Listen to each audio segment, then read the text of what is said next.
There are only two states of being, and you're always in one state of being or the other. Powerful states of being are states of being like joy, curiosity, excitement, passion, compassion, presence. States of being that feel good. And then there are primal states of being that don't feel good. States like stress, anxiety, overwhelm, jealousy, anger, boredom. He literally just gave you the key to turning your problems into profit in whatever tactic you're going to leverage. If you want to do something you're passionate about and have financial prosperity and abundance for yourself that makes a contribution in the world and that is aligned with your strengths and your gifts and your talents and your interests, then that's the desire. And go back to desire plus non-resistance equals desired result. I love that. There's so much gold there. Today, we are joined by David Bayer, a transformational powerhouse in both personal growth and business. David was named by Inc. 5000 as a leading expert on mindset. David has built the fastest growing coaching company in America by helping entrepreneurs eliminate complexity and scale with simple, high impact strategies. His revolutionary programs have helped thousands break through mental barriers to achieve 6 and even 7 figures in their business, all without the usual tech heavy tactics. David, it's an honor to have you here to share all of your unique perspectives on rewiring our mind for sustainable success. Preston, thanks for having me. Bro, I am so excited. I know I said this before the show, but I didn't know you before this. And Teresa told me we were doing this. She said, man, this guy's going to be like he's like if Tony Robbins and Joe Dispenza made it. This guy is the next guy that's going to be changing the way America thinks and already is on the path to greatness. They're like delivering and serving tons of people.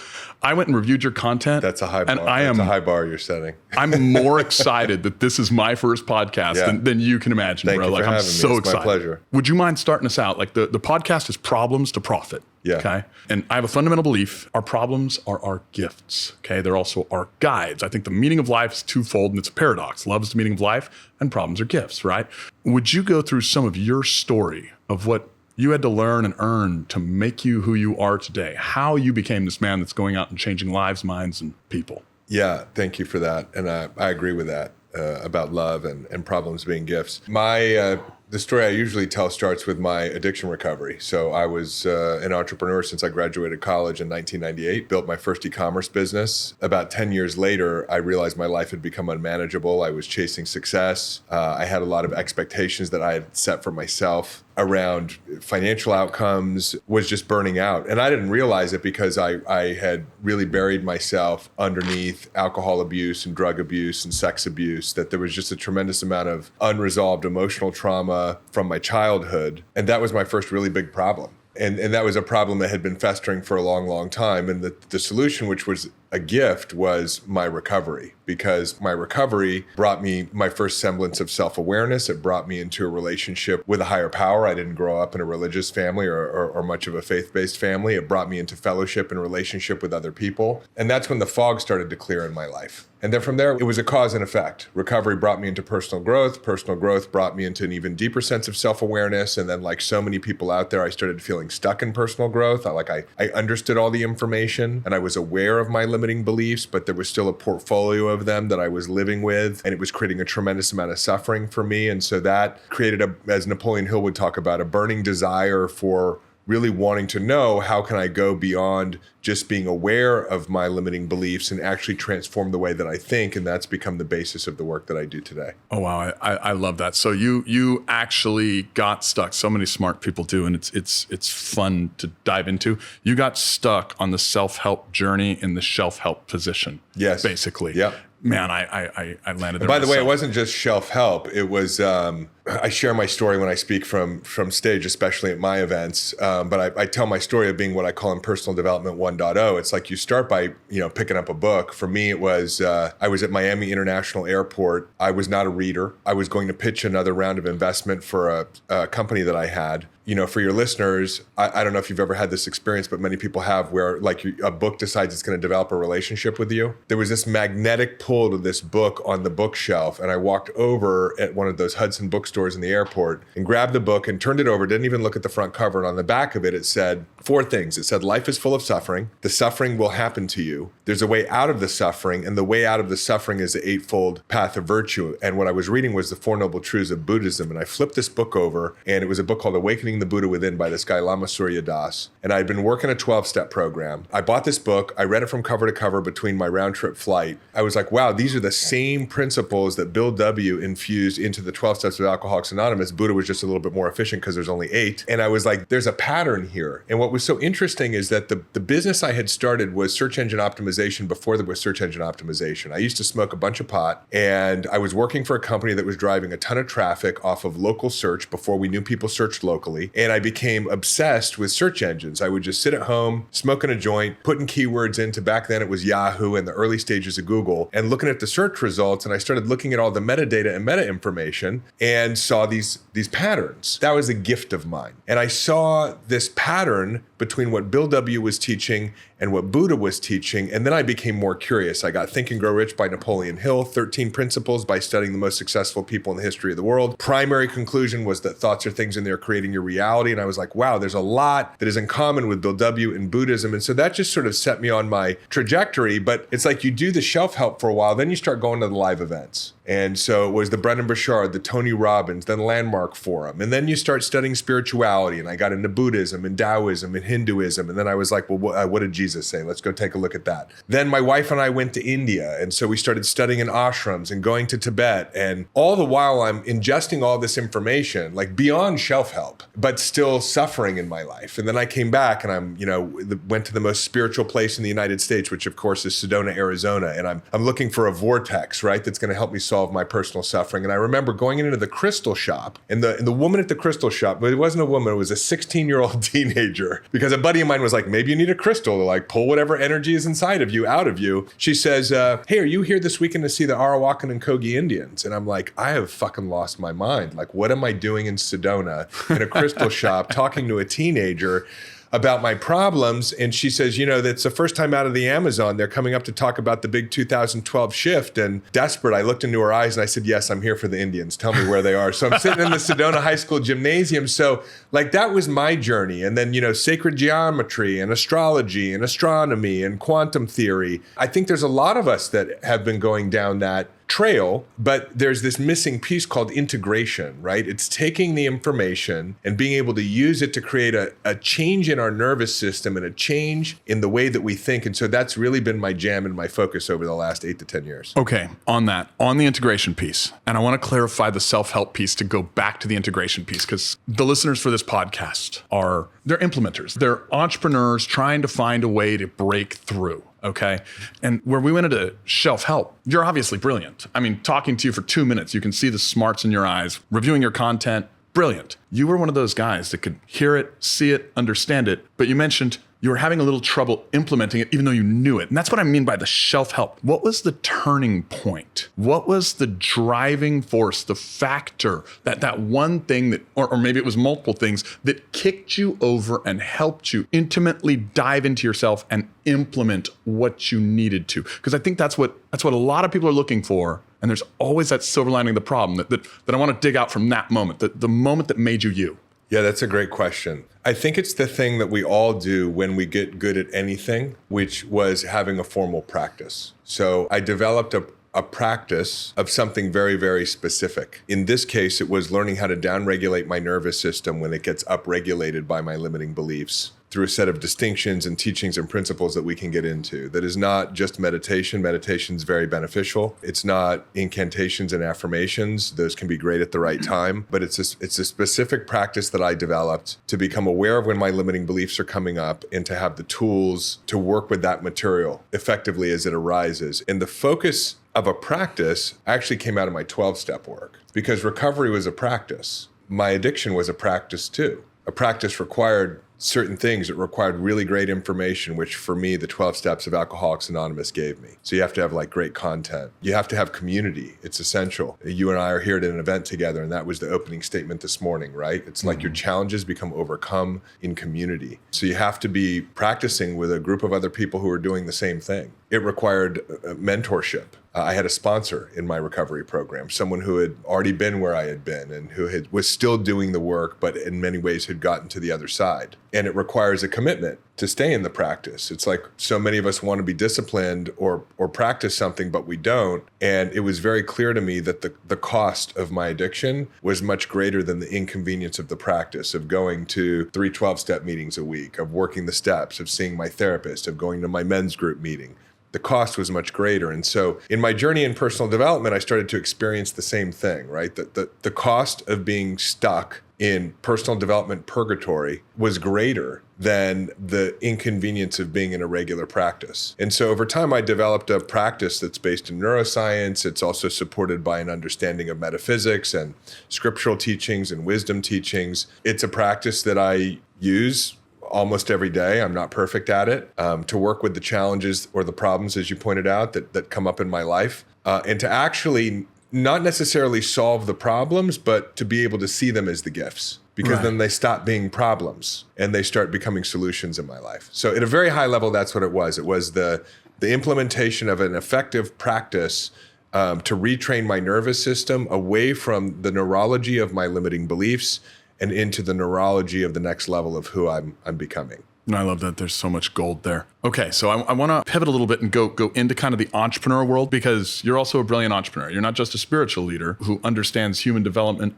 and how to set your mind, but you're also an entrepreneur. I love how you kind of walked us through some of the building you. I had a mentor once tell me, he said, religion is a great way with its rules and its structures of avoiding hell. But spirituality, and I think business is a spiritual game, is going there, conquering the motherfucker, and coming back victorious. So I'd like you to tell me about a problem that you solved that helped you scale your business to 7 figures, like that hell that you conquered. I see a couple different seasons of my business. So my wife and I started our business together, and it grew very, very quickly. We grew to about $7 million in revenue over 3 or 4 years, which is impressive for the type of business we have, business and mindset coaching, going from our first event to our third event and having 1,000 people at the event. But we built the business with a lot of unmetabolized trauma. So it was belief systems like we had to work really hard to produce success. It was my need to have a certain amount of success or have a certain amount of revenue to give myself permission to love myself. You know, we created a business that had a lot of beautiful things about us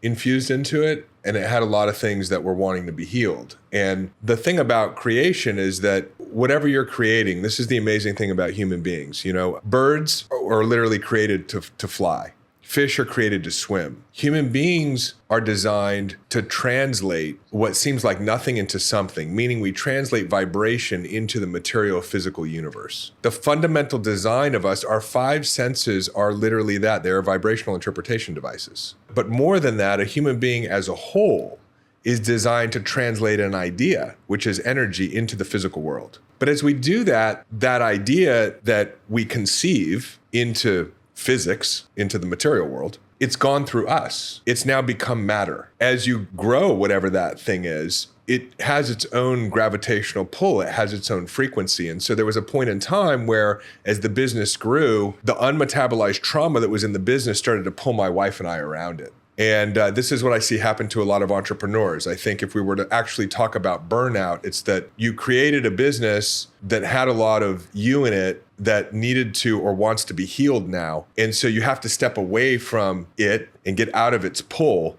to reorganize yourself and come back in and create at a higher level. And so sometimes we're forced into that because of burnout. Rarely we're wise enough to see that happening. And sometimes we never get out of the gravitational pull and we just keep getting spun and spun and spun. So in phase 1 of our business, we were getting spun around the business. And there was a point in time after the pandemic, and for anybody who does any kind of digital marketing, we're all familiar with a thing called the iOS update, which transformed the targeting ecosystem on Facebook. So we were doing a lot of online marketing, and then all of a sudden overnight that disappeared.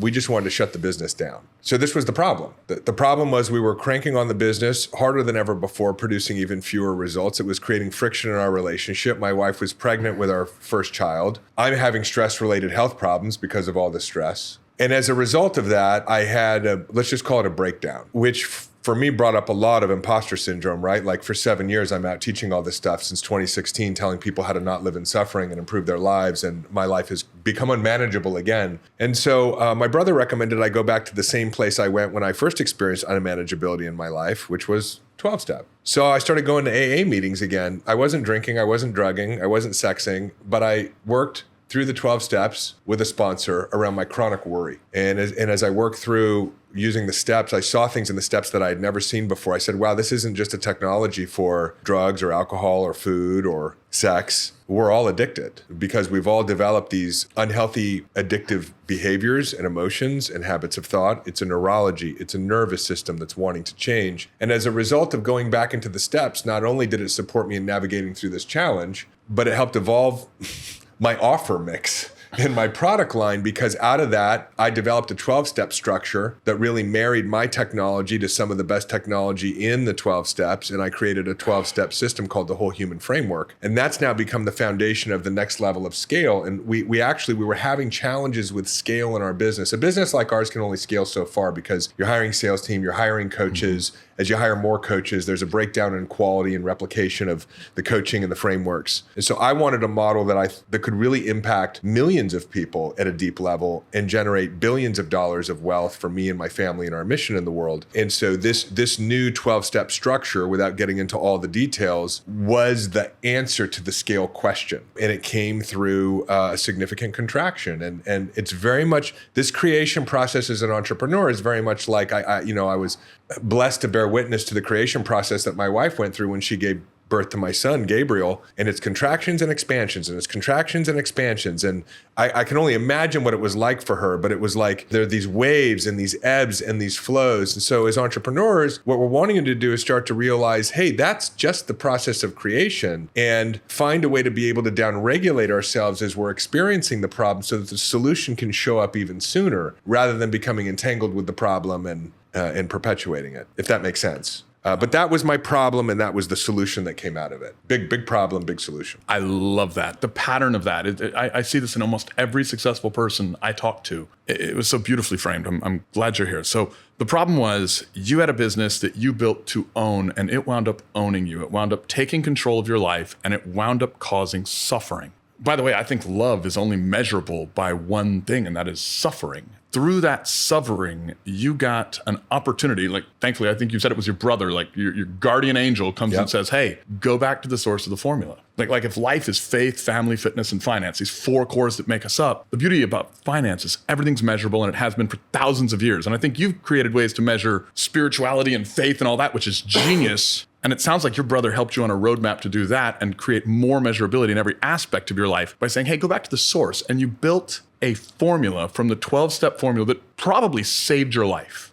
or at least extended it tremendously, right? Yes. And you turned it into an economic miracle that wouldn't just help you, but it would also bless everyone that you get to come in contact with, and even generationally. 100%. Which I think is the most, it's the most important thing we do in life as men. It's the most masculine thing you can do, because if masculine is about productivity, yours becomes unending. You become immortal by gifting that to everyone. So going into formulas and the way that you shift beliefs, I'd love you to talk a little bit about some of the formulas that maybe that key formula for you helped you develop, that you put in your business to do scaling, I'd like you to kind of stick more to the mindset ones. I mean, we'll get into the minutia of all the different business formulas, maybe on another episode if you'll come back. But right now I want you to give the mindset formulas, because I think that's some of the key pieces that people need to get themselves through. I think there's two things that come to mind right now. One is, if I were to create a lens for people to think about how to create success, how to create wealth, how to create health, how to create desired outcomes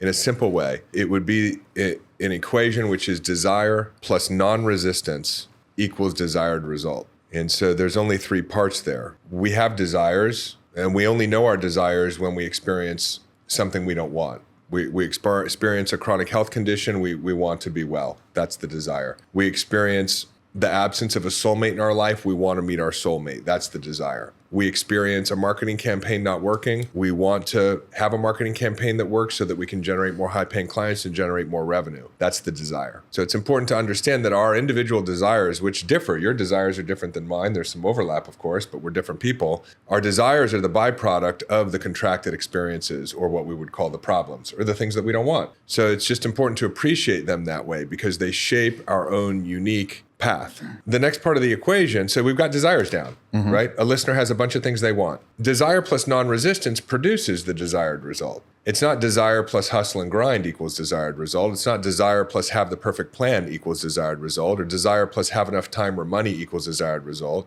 It's non-resistance. That changes the focus. The focus now becomes, where am I resistant to what I want? One way of looking at that, this is a very simplified way, is what are my limiting beliefs about the potential outcome of this desired result that I have? My limiting beliefs about money, my limiting beliefs about whether I'm good enough, my limiting beliefs about how hard I have to work in order to be successful, my limiting beliefs about time, my limiting beliefs that my business will take away from me being a good mom or a good dad. So, David, is the resistance, the non-resistance we're looking for, is the resistance the emotion that the belief is generating in your life, in your body? So I would describe the resistance as a limiting belief, which is a thought or an idea, and it has a corresponding emotional reaction that takes place in the body. And 100% of the time, a limiting belief or the resistance is going to produce a state of being that doesn't feel good. So we talk about how there are only two states of being. There are powerful states of being and primal states of being. Powerful states of being are states of being like joy, curiosity, excitement, passion, compassion, presence, states of being that feel good. And then there are primal states of being that don't feel good. States like stress, anxiety, overwhelm, jealousy, anger, boredom.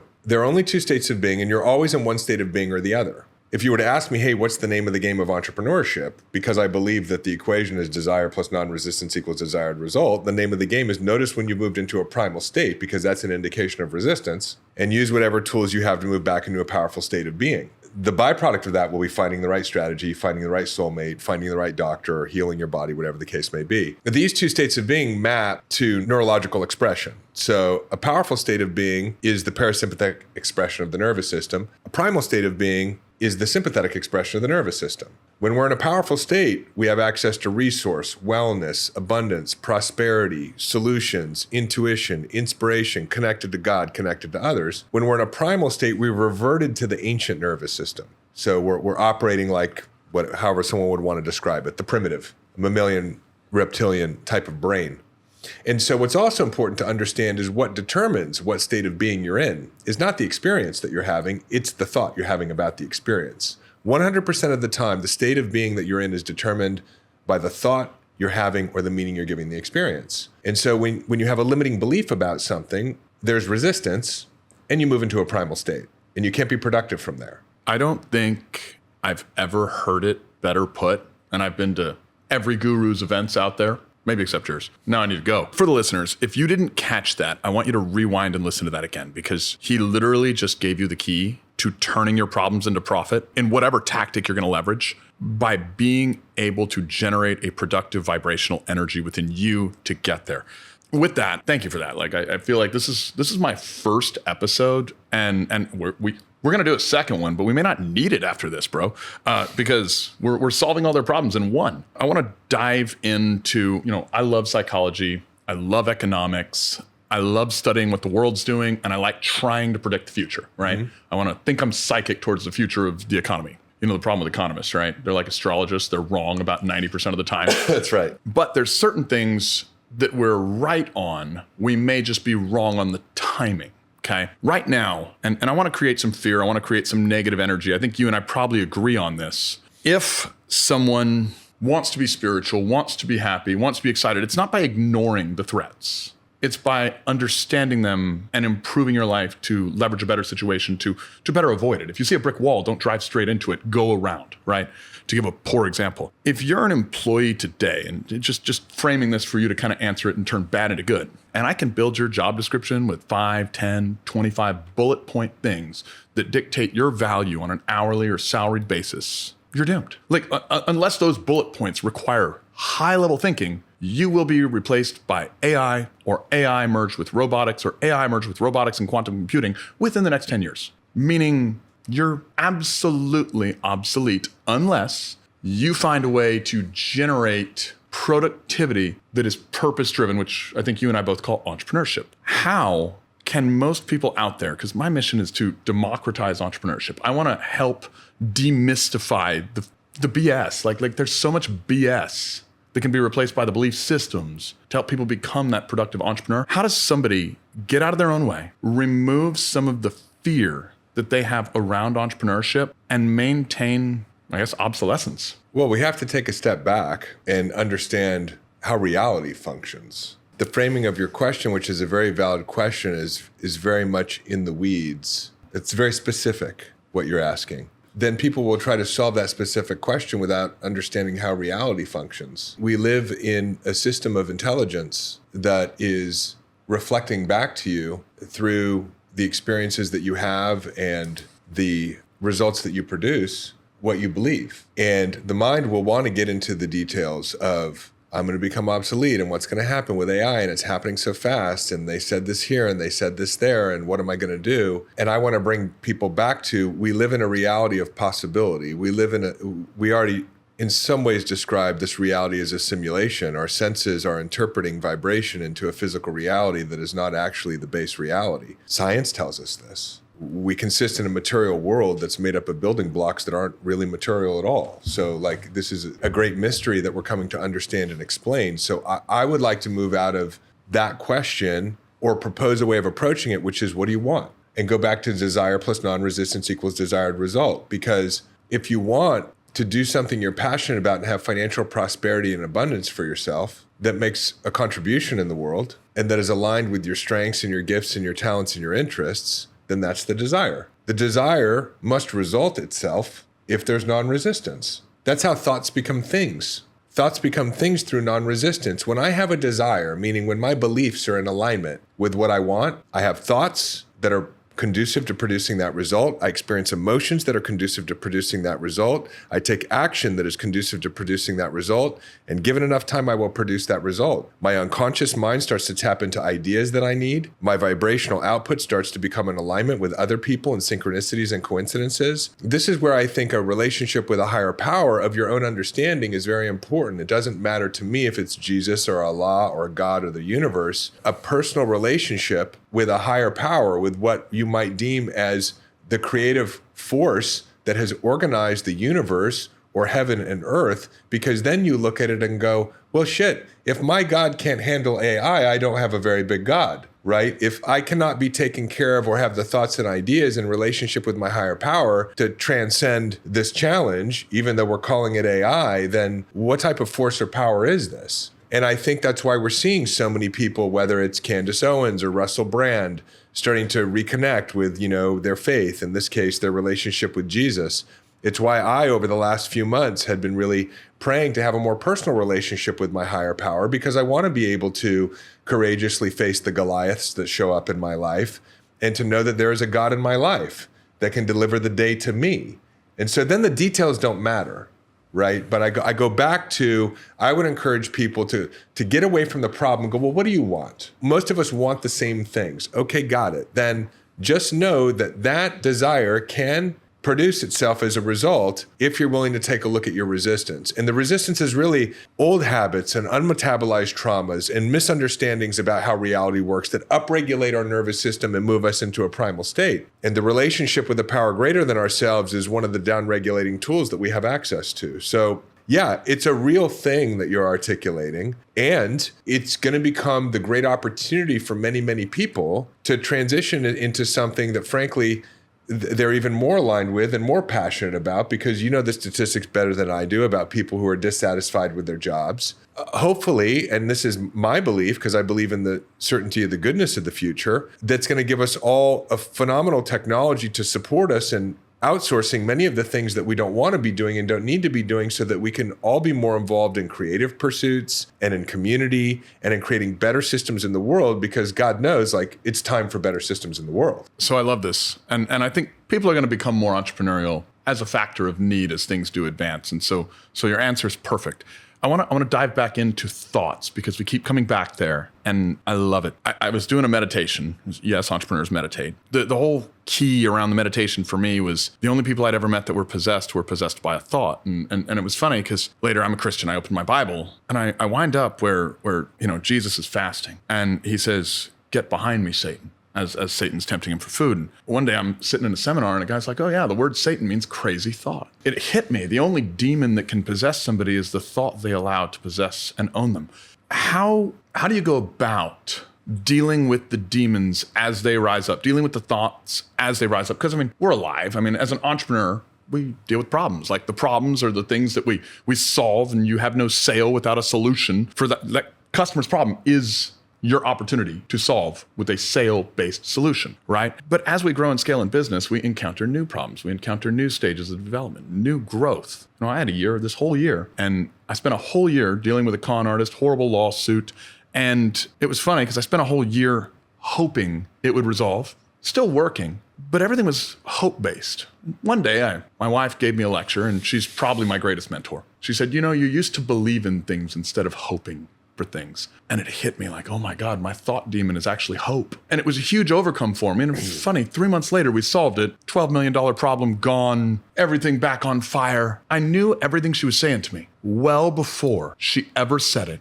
And I didn't live it, even though I knew it. How do people identify that resistance and identify the thought demon, even if sometimes the thought demon seems like a good positive thing, like hope? Yeah, it's a good question. I think that a beneficial part of the process is that period of time we spend in forgetting. Because if we benefit from building a connection with a power greater than ourselves and moving from fear back into faith, then it just makes sense that we need to put in the reps. To your point about problems, I don't know that wasn't supposed to happen. So now you start to say, well, is hope the devil or is hope an angel, right?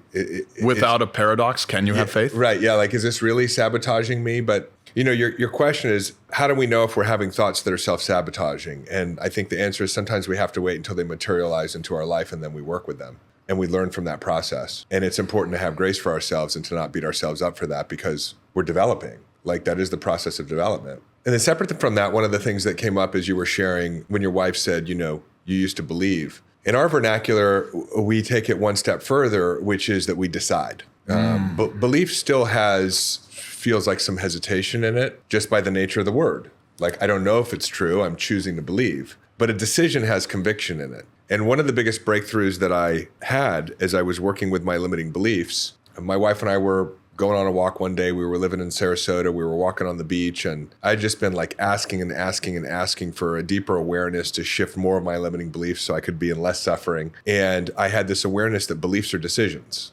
When I was a kid, I came to believe certain things, what my parents maybe believed, or I interpreted a circumstance or situation. I was supposed to meet my little buddy by the drinking fountain in first grade, and he didn't show up. And so I came to the conclusion that I can't trust people. But what happened was I allowed myself to decide that over and over and over and over again. So even as a 30-year-old and a 40-year-old, I was still deciding I can't trust people. I was still deciding that I wasn't good enough. I was still deciding that there's not enough time. I was still deciding that I don't matter. And when I realized that beliefs are just decisions, I was like, I know how to decide. I know how to decide something different. And so I started giving myself permission to just decide differently about myself, about life, about money. And I started noticing that when I just decided money wasn't hard to make.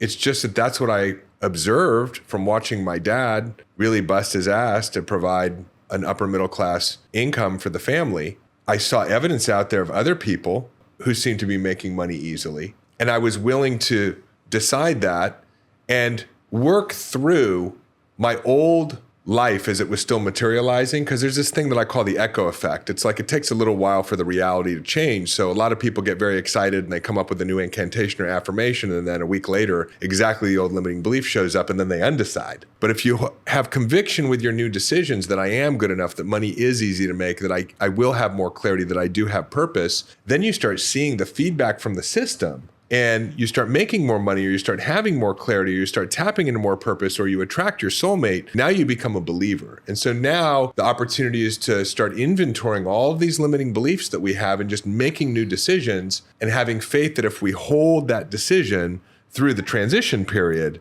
our life will change.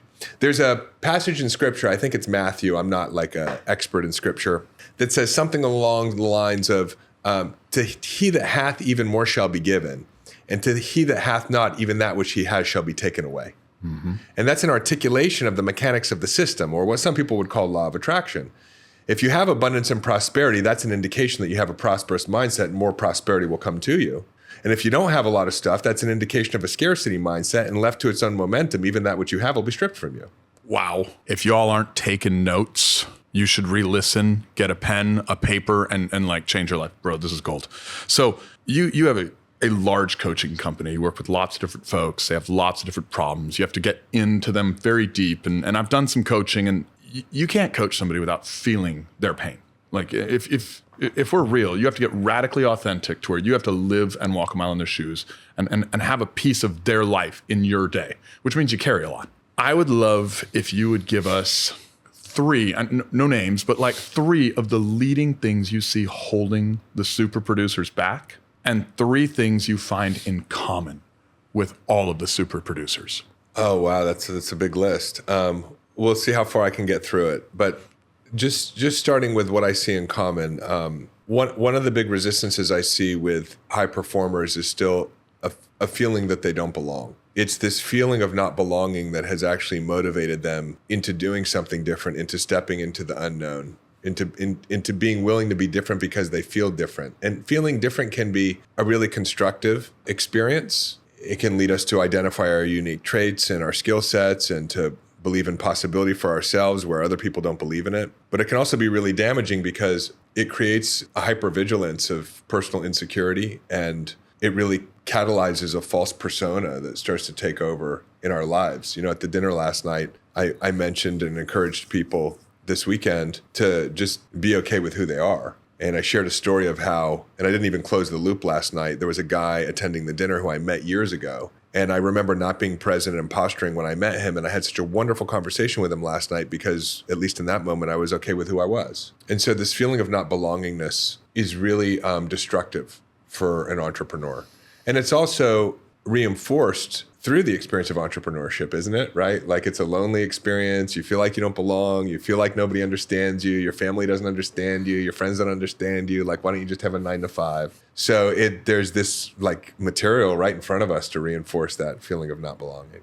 I think another thing that I see a lot of entrepreneurs struggle with is time constraints. And this is where I think our work is really special and gets really nuanced, because most people think about limiting beliefs in terms of I'm not good enough or I can't trust people, the examples that I've given. But we actually have a lot of beliefs about the fundamental relationship we have with existence or reality that are dramatically off. So I was talking to a gentleman earlier today who was telling me he felt like he didn't have enough time. Sure, we could come up with a decision that he does have enough time, and I guess that's better than feeling like you don't have enough time, because feeling like you don't have enough time leads to overwhelm and stress, and now what? You're in a primal state, you're not productive, you're problem-oriented. In the revelations that I've had over my own journey over the last 10 years, I realized like time's not even a part of the equation from my perspective for entrepreneurs. It's a metric that should be thrown out. If you're trying to play the game with time and you think that's important, you're never going to have enough time because there's only 24 hours of it in a day. But what I think is much more important is timing. Like, you can't have enough time for timing. You can't outwork timing. There are coincidences and synchronicities. In fact, every experience we have is a miracle in and of itself, that it even occurred when you look at everything that had to happen in order, like, for you and I to meet. Amen. Right? Like cause and effect, cause and effect, cause and effect, this long chain of cause and effect that's like, it's statistically impossible. Mm-hmm. And yet here we are in this miracle. Those miracles move us forward exponentially beyond time. And so I'm not interested in time. I'm interested in timing. Well, what produces beneficial timing? Non-resistance. So it goes back to the same conversation, right? When you're not entangled with limiting beliefs and operating from a primal state and operating from fear, you're available for the miracles. You become a part of this natural, highly intelligent structure that's unfolding, that's always working in ways to try to support you in producing extraordinary results and achieving your vision. But many of us have a limiting belief that time is important, right? So that's a very different perspective. But like all of my private coaching clients, it's not that we don't have the habit of time coming up in our nervous system and we have to remind ourselves, but we do get fundamentally that time isn't even in the formula. The things that I think are beneficial among high performers and overachievers. Common traits, just what you see. For those who are aligned, sorry to leave so much dead time in my thoughtfulness here on the show. Are you kidding? This is gold, bro. Like, take all the time you need. You're literally giving gold. It's, you know this, and but it sounds cliche, but it's desire for impact. It's desire to actually materialize a real change in the world. And that often comes out of the challenges that we've experienced. You know, I think about the story of the woman who founded Mothers of Drunk Driving. Her daughter was killed by a drunk driver. So, you know, we have these a long, dark night of the soul chapters in our lives, but they motivate us to want to actually be the change in the world. And that's so important to entrepreneurship. We teach a concept called spiritual vision. My spiritual vision to end all human suffering came out of my own experience of personal suffering. The spiritual vision is actually the largest container, the next level down, in that it is your life vision, because you're entitled to an extraordinary life. And then actually the next level down is your business vision. When you can become passionate about something which is your spiritual vision and then render it down into a business, that's really, really powerful, because now you're doing what you're passionate about. You've burned the boats. There's no going backwards, because it's not like I could go back and get a job. I feel called to something now. You're definitely unemployable. I'm unemployable. You would not find a boss that would be smart enough to handle you. Which that no going backwards is what's required in order to dig deep and find the resource to overcome the challenges that we're going to experience in entrepreneurship. I don't know if you ever saw Arnold Schwarzenegger had a great keynote speech where he talks about Plan B. And he says, I hate Plan B. People have Plan B, which is the safety net. But the problem with Plan B is rather than putting all of your thoughts and energy and attention into Plan A, every thought that you deposit in Plan B, you're taking away from Plan A. He's like, so you have to get rid of the safety net. And I think the spiritual vision does that. It's a little bit like what we heard our friend Molly Pittman talking about today of like, hey, she took it upon herself as her mission to help with the problem of euthanized dogs, right? Yeah. It's beyond us. And that's what motivates me. Yeah, our coaching business is helping entrepreneurs eliminate their personal suffering so that they can achieve their full potential and make a difference in the world. But since 2015, I've also had an aspiration and a commitment to run for and become president of the United States in 2032, because I want to be able to support the ending of all human suffering, not just psychologically and emotionally, but practically in the world.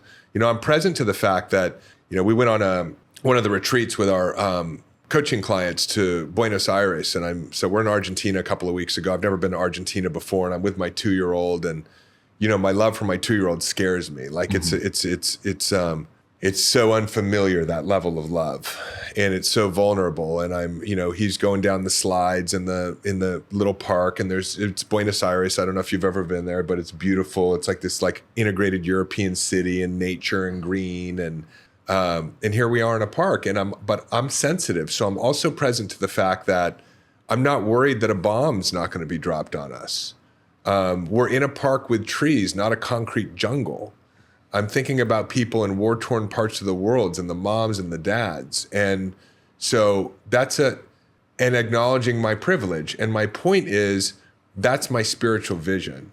And so when you have a spiritual vision and you can find a way to render that into your passion and into a business through the tactics and the strategies and the structures, then what you get in between is this beautiful life. I live in my dream home right now on the mountains of Puerto Rico. Literally, the front of my house looks like what was on my vision board. I want to frame this. Yeah. And man, I wish we had like 12 hours today, because I would love to just keep pulling nuggets out of your head, because man, if I could bottle you and sell you, I'd be a billionaire. Okay. From your lips to God's ears. This podcast is problems to profit. And what you just framed on the way to turn a problem into a solution. I mean, how do you grow flowers, guys? And pardon my lack of political correctness with this, but I'm definitely a part of the body of Christ, but I'm probably in the middle finger. So take my analogy for what it is. The first thing you need if you want to grow flowers is a pile of shit. After that, you need a seed. Throw some water in it. You create something new and beautiful. And bro, whatever garden you came out of, I had a lot of shit. I get your point. There was a lot of shit, but wow, bro, the flowers you're growing and the people you're changing. Thank you. I'd love to have you back on the podcast. I know we're a little time limited today, but people need more of this. Can you share a little bit of where people can find you, where they can follow you, where they can get a daily dose of David? Yeah, thank you for that. And thank you for the opportunity to be here with you today. I think a good daily dose of David is our podcast. It's called A Changed Mind. I was recording an episode about every week for about a year, and not a lot of people were listening. And I shared last night that then all of a sudden in 1 month we had 1 million listeners. So it's a gathering place for our community and to have authentic conversations about reconnecting with our own certainty and the goodness of the future. So a lot of my teachings are on those episodes, and the other is my book by the same name. It's A Changed Mind. It's on Amazon. So it's got the core of our frameworks for people to get into so that they can, support themselves and then, put the mask on other people. Bro, I just got to tell you, I heard about you a week ago, consumed a bunch of your content, got to meet you and feel you in person. You are the real deal. You're absolutely amazing. Thanks, I'm man. a fan. Thanks for taking my podcast virginity. Yeah, brother. I appreciate it. Happy to do it. Have an amazing day on purpose.